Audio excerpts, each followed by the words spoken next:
అందరికీ కూడా నమస్కరిస్తూ టైం ఎక్కువ లేదు కాబట్టి నేను ఒక చిన్నగా ఒక కర్ణాటక చెప్పి వివరించుకుంటాను.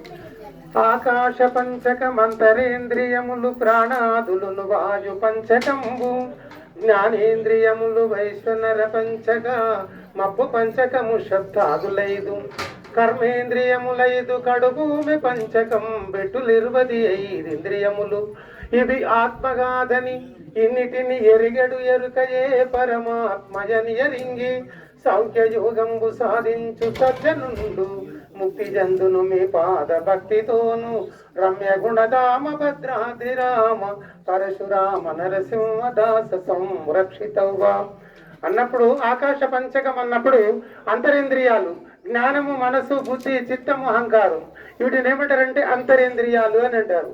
అంతరింద్రియాలు ఏం చేస్తావయ్య అంటే ధర్మాధర్మములను గుర్తెరగడం, ఇది మంచిది ఇది చెడ్డదని గుర్తెరుగుతున్నది.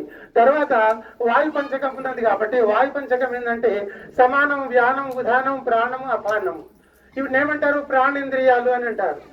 ప్రాణేంద్రియాలు అంటే ఏమిటి? ఇది ప్రాణాన్ని నడిపిస్తున్నాయి కాబట్టి ప్రాణేంద్రియాలు అని చెప్పిండ్రు ఇక్కడ. కాబట్టి అగ్ని పంచకము శ్రోత్రం అంటే చెవులు, త్వక్కు అంటే చర్మము, చక్షు అంటే కళ్ళు, జీవం అంటే నాలుక, గ్రాణం అంటే ముక్కు వీటిని ఏమన్నారు? జ్ఞానేంద్రియాలు అన్నారు. జ్ఞానేంద్రియాలు అంటే మరి ఏంటివయ్యా అంటే ఇవి ద్వారములని కూడా చెప్పారు ఇక్కడ. కాబట్టి ఇంతలా జలపంచకం వచ్చింది. అప్పుడు శబ్ద స్పర్శ రూప రసగంధాదులు వచ్చాయి కాబట్టి వీటిని ఏమన్నారయ్యా అంటే విషయేంద్రియములు. విషయేంద్రియాలు అంటే ఏంటివి అన్నప్పుడు ఇంకా మళ్ళీ వేరేమన్నారంటే భోగములు అని కూడా చెప్పారు.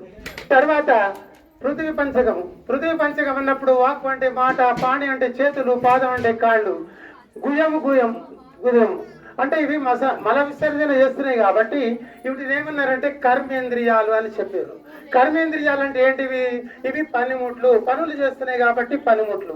ఇన్నిటిని ఎరిగిన ఎరుక ఏ పరమాత్మజని ఎరింగి సాంఖ్యయోగంబు సాధించు సజ్జనుండు ముక్తి జందును మీ పాద భక్తితోను అని మనకు చెప్పినారు. పెద్దలు చెప్పిన దాన్ని మనం అంతా అవగాహన చేసుకొని ఈ కార్యక్రమాన్ని ఇంత చక్కగా ఆచరించినందుకు ఇక్కడ ఉన్నటువంటి వీళ్ళందరికీ కూడా నమస్కరిస్తూ నేను సెలవు తీసుకుంటాను.